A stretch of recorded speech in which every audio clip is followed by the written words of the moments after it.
आप सभी विद्यार्थियों एवं साथियों का टीचर्स क्लासवे के यूट्यूब प्लेटफॉर्म पर स्वागत है। और आज मैं आप लोगों के साथ विजयनगर एवं बहमनी साम्राज्य के 50 से अधिक महत्वपूर्ण प्रश्नों पर चर्चा करूंगा। तो चलिए शुरुआत करते हैं। आज का टॉपिक है विजयनगर एवं बहमनी साम्राज्य और आज का पहला महत्वपूर्ण प्रश्न है, विजयनगर राज्य की स्थापना से पूर्व हरिहर एवं बुक्का किस शासक के दरबार में थे? तो हरिहर एवं बुक्का प्रताप रुद्र देव द्वितीय के शासनकाल में थे। प्रताप रुद्र द्वितीय काकतीय वंश के एक प्रमुख राजा थे।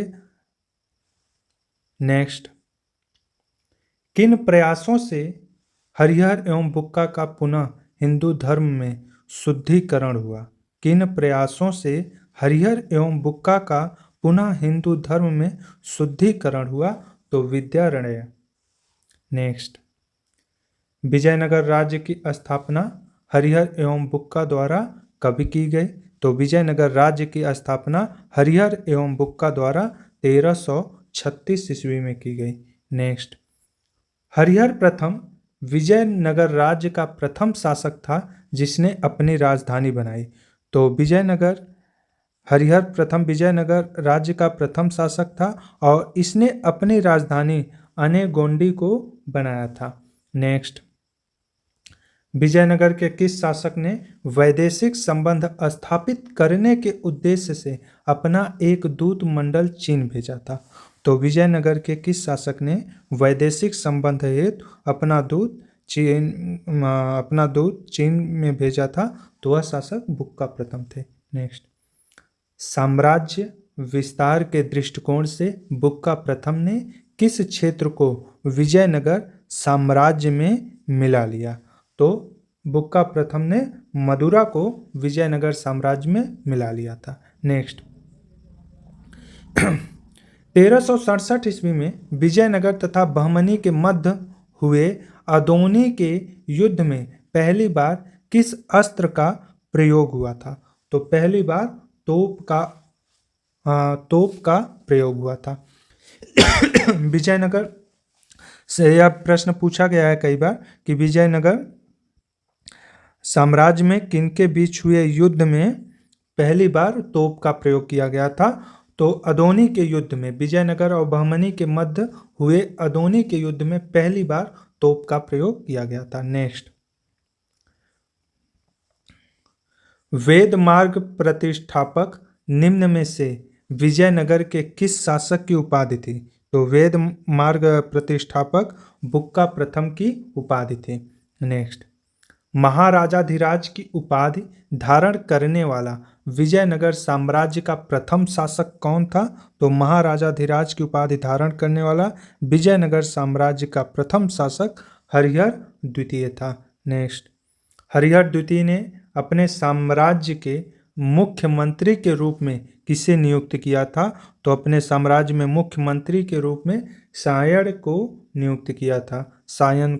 नियुक्त किया था। नेक्स्ट, हरिहर द्वितीय ने निम्न में से किन किन क्षेत्रों पर विजय प्राप्त की थी? तो हरिहर द्वितीय ने कनारा, मैसूर और त्रिचनापल्ली अर्थात उपर्युक्त सभी क्षेत्रों पर विजय प्राप्त की थी। नेक्स्ट, विजयनगर के किस शासक ने तुंगभद्रा नदी पर जल संकट को दूर करने हेतु बांध का निर्माण करवाया था? तो विजयनगर के किस शासक ने तुंगभद्रा नदी पर बांध बनवाया था? तो देवराय प्रथम ने। नेक्स्ट, निकोलो काउंटी किस विजयनगर के शासक के दरबार में आया था? तो निकोलो काउंटी किस विजयनगर शासक के दरबार में आया था?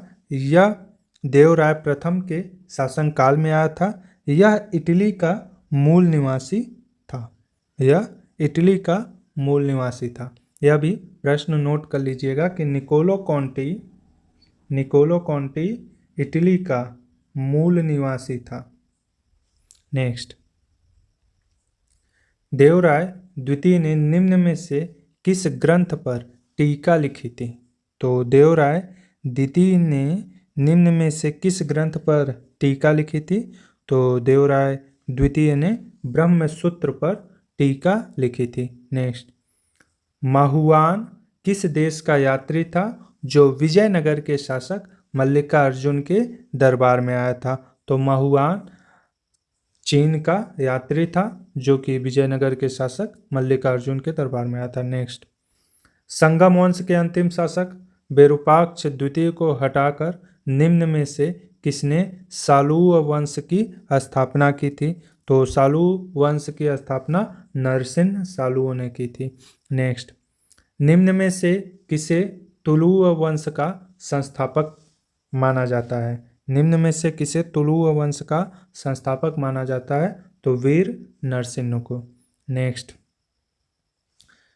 कृष्णदेवराय ने किस वर्ष उड़ीसा के शासक गणपति रुद्रदेव को पराजित कर उदयगिरि पर अधिकार कर लिया था? तो 1513 ईस्वी में कृष्णदेवराय ने उड़ीसा के शासक गणपति रुद्रदेव को पराजित कर उदयगिरि पर अधिकार कर लिया था। नेक्स्ट, कृष्णदेवराय ने आमुक्तमाल्यद नामक ग्रंथ की रचना की थी, यह किस भाषा में थी? तो कृष्णदेवराय ने अमुक्तमाल्यद की रचना तेलुगु भाषा में की थी। यह कई बार प्रश्न पूछा गया है। नेक्स्ट, आंध्र पितामह एवं अभिनव भोज नामक उपाधि किस विजयनगर के शासक की थी? यहाँ शासन हो गया है, शासक होगा, किस विजयनगर के शासक की थी? तो आंध्र पितामह कृष्णदेवराय को कहा जाता है और अभिनव भोज भी उन्हीं की उपाधि थी। नेक्स्ट, कृष्णदेवराय ने अष्टदिग्गज नामक एक संस्था का गठन किया था जो मूलतः क्या थे? तो कृष्णदेवराय के साम्राज्य में या उनके दरबार में अष्टदिग्गज नामक एक संस्था थी जो तेलुगु के 8 विद्वानों का एक समूह था, जो तेलुगु के 8 विद्वानों का एक समूह था। नेक्स्ट, बारबोसा ने कृष्णदेवराय के शासनकाल में विजयनगर की यात्रा की थी, वह किस देश का था? तो बारबोसा पुर्तगाली यात्री था जो कि कृष्णदेवराय के दरबार में आया था। नेक्स्ट, कृष्णदेवराय ने अपने शासनकाल में निम्न में से किस एक कर को समाप्त कर दिया था? तो कृष्णदेवराय ने अपने शासनकाल में विवाह कर को समाप्त कर दिया था। नेक्स्ट, विट्ठल स्वामी एवं हजारा मंदिर का निर्माण विजयनगर के किस शासक ने करवाया था? तो विट्ठल स्वामी और हजारा मंदिर का निर्माण विजयनगर के शासक कृष्णदेवराय ने करवाया था। नेक्स्ट, तालीकोटा या राक्षस तंगड़ी का युद्ध कब हुआ था? तो तालीकोटा या राक्षस तंगड़ी का युद्ध 1565 ईस्वी में हुआ था। नेक्स्ट, तुलुव वंश का अंतिम शासक कौन था जो तालीकोटा के युद्ध में पराजित हुआ था? तो तुलुव वंश का अंतिम शासक सदाशिव राय था। नेक्स्ट, निम्न में से किसने मैसूर राज्य की स्थापना की थी? तो मैसूर राज्य की स्थापना राजा ओडियार ने की थी। नेक्स्ट, विजयनगर के प्रशासन में राजा की सहायता के लिए एक मंत्री परिषद होती थी, इसमें कितनी आयु के बीच के सदस्य होते थे? तो मंत्री परिषद में जो सदस्य थे उनकी आयु 50 से 70 वर्ष के बीच होती थी। नेक्स्ट, विजयनगर साम्राज्य में सैन्य विभाग का प्रमुख अधिकारी क्या कहलाता था? तो विजयनगर साम्राज्य में सैन्य विभाग का प्रमुख अधिकारी दंडनायक कहलाता था। नेक्स्ट, निम्न में से कौन सी भूमि ब्राह्मण मंदिरों एवं मठों को दान में दी जाती थी? तो निम्न में से कौन सी भूमि ब्राह्मणों, मंदिरों एवं मठों को दान में दी जाती थी? तो मान्या भूमि। मान्या भूमि ब्राह्मण और मंदिरों एवं मठों के लिए दान में दी जाती थी। नेक्स्ट, विजयनगर प्रशासन में वलनाडु क्या था? तो विजयनगर प्रशासन में जिला को वलनाडु कहा जाता है। नेक्स्ट, विजयनगर में नायक व्यवस्था की क्या विशेषता थी? विजयनगर साम्राज्य में नायक व्यवस्था की क्या विशेषता थी? नायक के आंतरिक मामलों में राजा हस्तक्षेप नहीं करता था, बिल्कुल सही। नायक का पद आनुवंशिक होता था, यह भी सही है। नायक का स्थानांतरण नहीं होता था। जब आनुवंशिक है तो स्थानांतरण कैसे होगा? तो अर्थात उपर्युक्त सभी सही है। नेक्स्ट, विजयनगर साम्राज्य में अथोवन विभाग कौन सा होता था? तो विजयनगर साम्राज्य में अथोवन विभाग प्रांतीय राजस्व विभाग होता था। नेक्स्ट, बहमनी साम्राज्य की स्थापना 1347 ईस्वी में किसने की थी? तो बहमनी साम्राज्य की स्थापना 1347 ईस्वी में अलाउद्दीन हसन बहमन शाह हसन गंगू ने की थी। हसन गंगू ने बहमनी साम्राज्य की स्थापना की थी। नेक्स्ट, बहमनी साम्राज्य के संस्थापक अलाउद्दीन हसन बहमन शाह ने अपनी राजधानी किसे बनाया? तो बहमनी साम्राज्य के संस्थापक अलाउद्दीन हसन बहमन शाह ने अपनी राजधानी गुलबर्गा को बनाया। नेक्स्ट, हसन गंगू ने अपने राज्य में किस कर पर प्रतिबंध लगा दिया था? तो हसन गंगू ने अपने राज्य में जजिया कर पर प्रतिबंध लगा दिया था। नेक्स्ट, बहमनी सुल्तान ताजुद्दीन फिरोज शाह ने फिरोजाबाद नगर की स्थापना किस नदी के तट पर करवाई थी?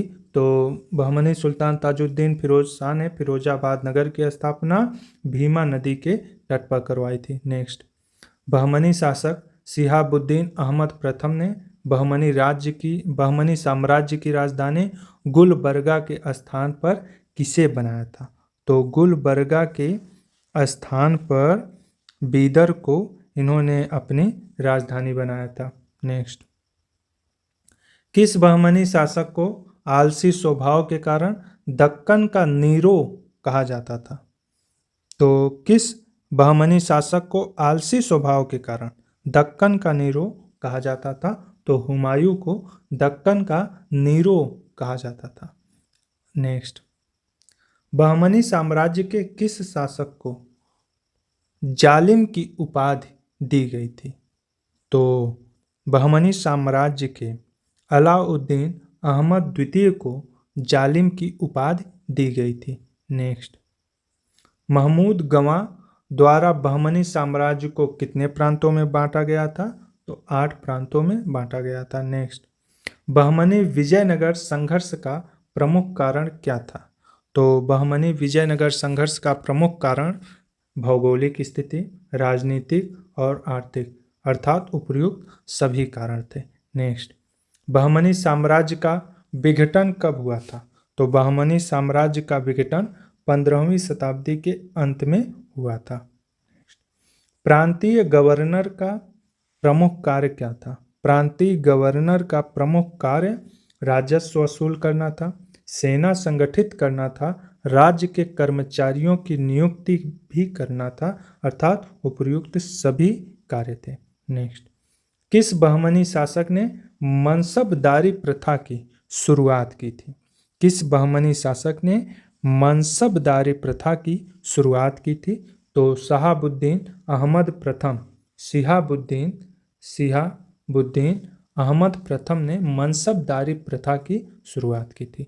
नेक्स्ट, इब्राहिम आदिल शाह द्वितीय ने किताब ए नौरस नामक पुस्तक की रचना की थी। यह पुस्तक किस भाषा में है?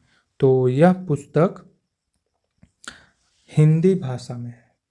नेक्स्ट, बीजापुर के किस शासक ने गोल गुंबद का निर्माण करवाया था? तो बीजापुर के किस शासक ने गोल गुंबद का निर्माण करवाया था? तो मोहम्मद आदिल शाह ने गोल गुंबद का निर्माण करवाया था। नेक्स्ट, औरंगजेब ने किस वर्ष बीजापुर को जीतकर अंतिम रूप से मुगल साम्राज्य में मिला लिया था? तो 1686 ईस्वी में औरंगजेब ने बीजापुर को जीतकर मुगल साम्राज्य में मिला लिया था। नेक्स्ट, मलिक अंबर ने दक्षिण भारत में भू राजस्व की कौन सी पद्धति लागू की थी? तो मलिक अंबर ने दक्षिण भारत में भू राजस्व की रैयतवाड़ी व्यवस्था को लागू किया था। नेक्स्ट, निम्न में से किसने हैदराबाद नामक नगर की स्थापना की थी? तो निम्न में से किसने हैदराबाद नामक नगर की स्थापना की थी?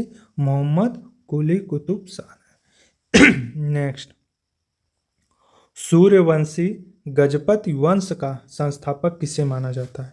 सूर्यवंशी गजपति वंश का संस्थापक कपिलेंद्र देव को माना जाता है। नेक्स्ट, दिल्ली सल्तनत की किस सत्ता के विरोध में विजयनगर राज्य की स्थापना हुई थी? तो दिल्ली सल्तनत की तुगलक सत्ता के विरोध में विजयनगर राज्य की स्थापना हुई थी। नेक्स्ट, हरिहर एवं बुक्का आरंभ में काकतीय शासक प्रताप रुद्र द्वितीय के शासनकाल में किस पद पर थे? तो हरिहर एवं बुक्का आरंभ में काकतीय शासक प्रताप रुद्र द्वितीय के शासनकाल में कोषाधिकारी के पद पर थे। नेक्स्ट, कासिम बरीद ने किस वंश की स्थापना की थी? यह बहुत ही महत्वपूर्ण प्रश्न है कि कासिम बरीद ने किस वंश की स्थापना की थी? तो इन्होंने बरीद शाही वंश की स्थापना की थी। नेक्स्ट, दक्षिण भारत के किस राज्य ने 1619 ईस्वी में बीदर को अपने राज्य में मिला लिया? तो दक्षिण भारत के बीजापुर राज्य ने 1619 ईस्वी में बीदर को अपने राज्य में मिला लिया। तो विजयनगर एवं बहमनी तथा अन्य प्रांतीय राजवंश के जो कुछ महत्वपूर्ण प्रश्न थे, हमने उन सभी प्रश्नों पर चर्चा किया। अगर आप लोग निश्चित रूप से वीडियो लगातार देखते रहेंगे और प्रैक्टिस करते रहेंगे तो इतिहास में निश्चित रूप से आप लोगों को सफलता मिलेगी। धन्यवाद।